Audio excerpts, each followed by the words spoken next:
Hi, kamusta po kayo at welcome back sa aking channel. At kasamahan niyo naman po ako muli sa aking panibago kong cooking episode.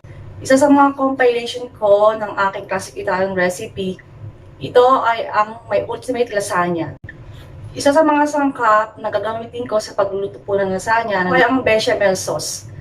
Sa mga pag-aaral po na aking ginawa, para matutunan ang tamang saktong sukat or formula nito sa paggawa po ng bechamel sauce, sundin niyo lang po kung ano po yung bigay ko sa inyo na sukat at hindi po kayo magkakamali. So, sa mga gusto po matutunan ng paggawa nito, halika po kayo at samahan niyo ako.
Nilagay ko na itong oregano.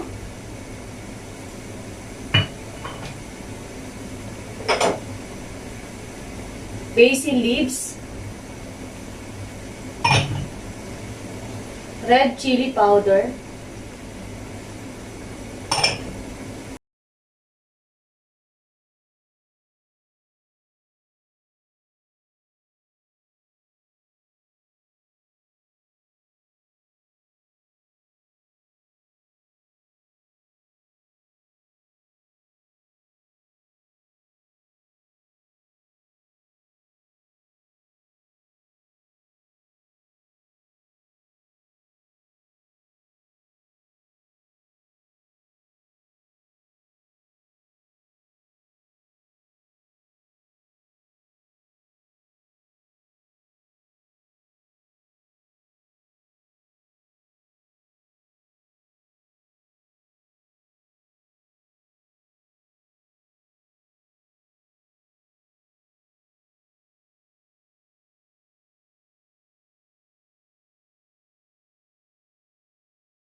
Mga spices po na nilagay ko, eh, lumasa po dun sa sauce. So, okay na po to. Ngayon po, ang next po natin gagawin ay yung bechamel sauce or white sauce. So, dalawang ganito yung gagamitin kong butter. Bechamel sauce consists of butter, milk, all-purpose flour, and a dash of nutmeg.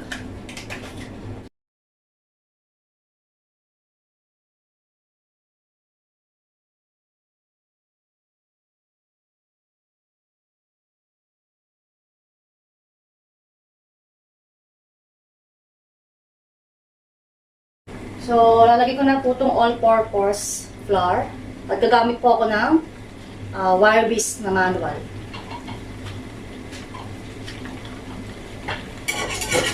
So, habang nilalagay niyo po yung all-purpose flour, kailangan rin na pong haluin maigi. Para hindi po siya magbubuo.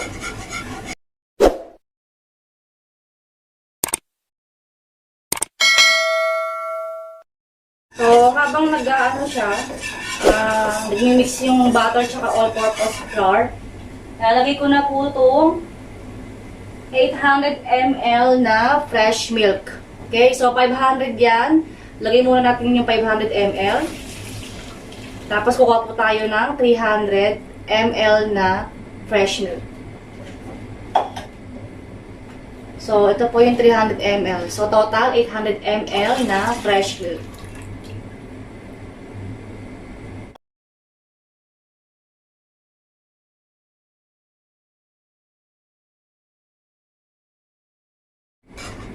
So, lagyan ko po siya ng 2 tablespoon na teaspoon ng salt.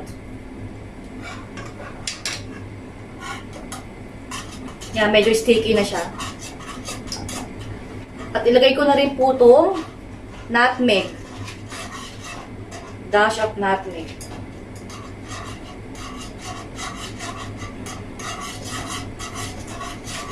Yung nutmeg po, may nabibili po yan sa sa mga supermarket, yung grounds na siya na ang tatak ay McCormick. At meron din naman nabibili yung fresh. So, ayan po yung bechamel sauce. Kailangan ganyan po yung firm niya o yung consistency niya, malapot. Ilalagay po natin sa bawat layer ng lasagna noodles. So, okay na po yung ganyan. Yan yung perfect na white sauce. Sticky siya. Ito rin po yung lasagna na sauce. Nilamig ko.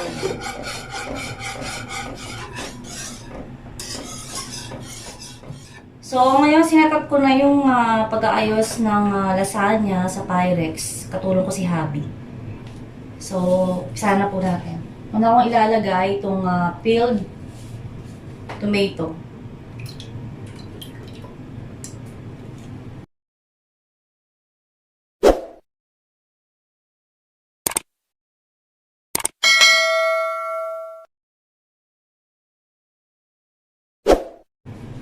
So, ayan, nakalat ko na yung peeled tomato sauce. Next is itong lasagna noodle.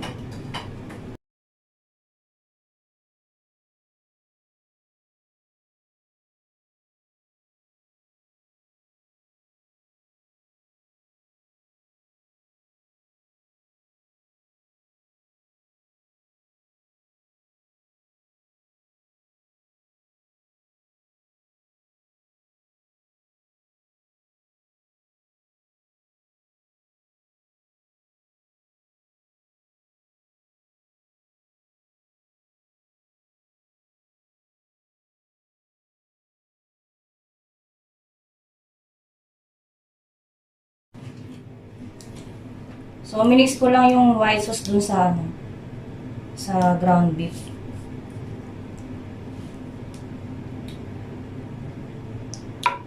Okay?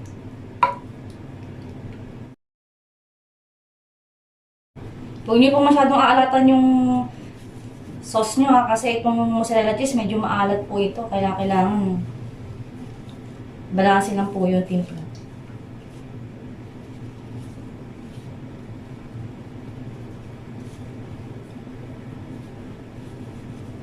Okay? Next is itong parsley o yung kinchay.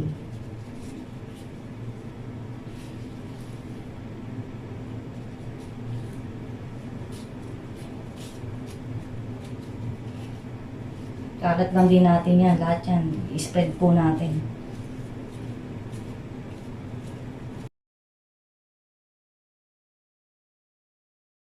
Next is, ito ulit. So, ganun lang po. Ulitin lang po natin kung ano yung ginawa natin ng umpisa na paglalagay ng ricado.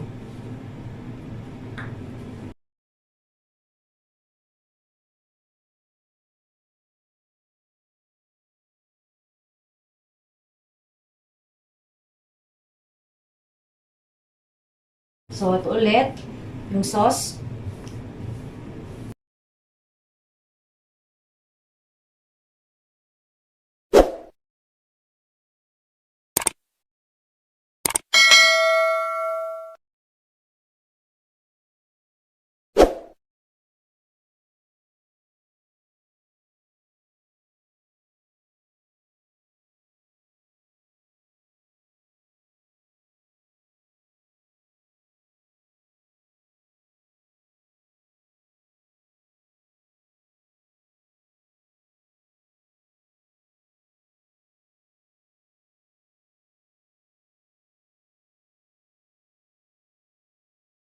So, din yun lang po yung yung sukat na ibinigay ko kasi yun po yung pinaka-perfect talaga.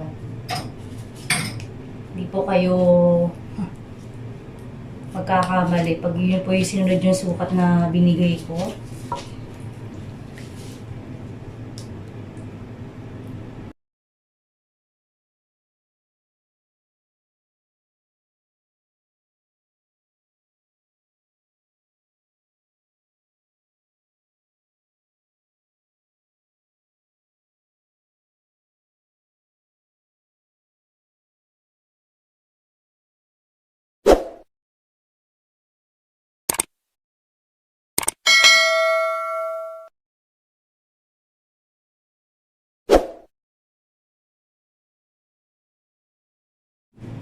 Sunod, ito ulit.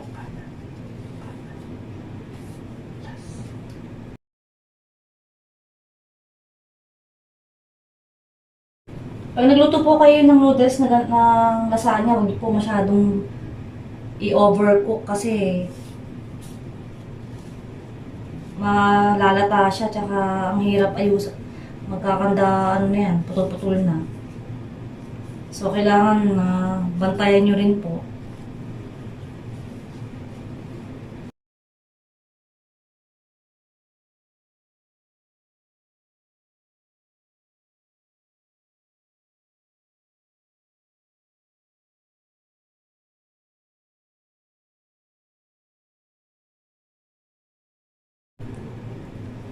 Pwede rin po kayong gumamit ng pork ha, yung pork, ground pork.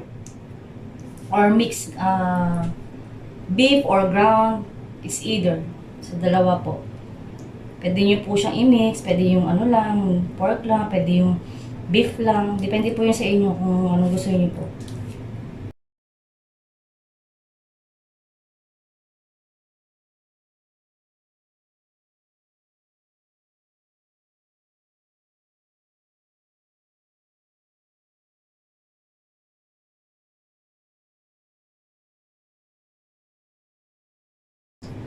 Ganda rin po itong pang-business. Sa mga mahilig pong negosyo ng mga pagkain, sa mga, pwede nyo rin po kayong magtinda kung nagtatrabaho kayo sa office, pwede nyo pong i-business yung ganito. Pang merienda, alam nyo na.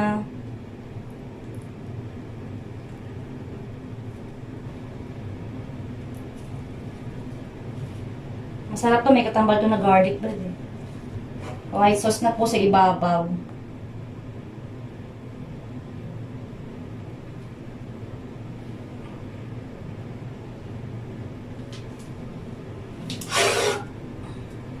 Sakto lang, oh.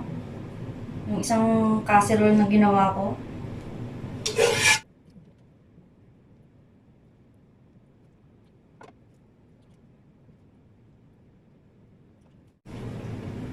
Ito na yung pinaka-toppings. Magme-melt yan pag nasa oven na.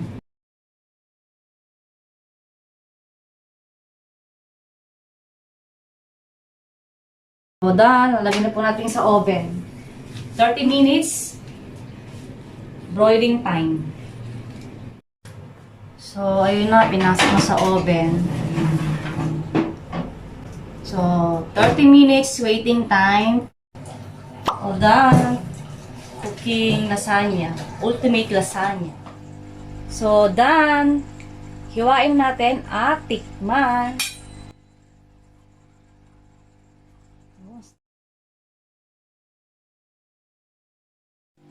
So, this is it. Check natin. Lambot.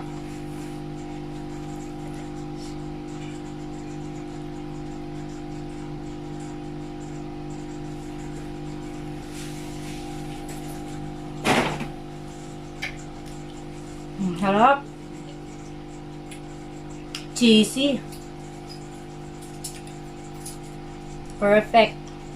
Hindi siya maalat. Okay lang. Perfect yung formula ng recipe ko. Guys, thumbs up.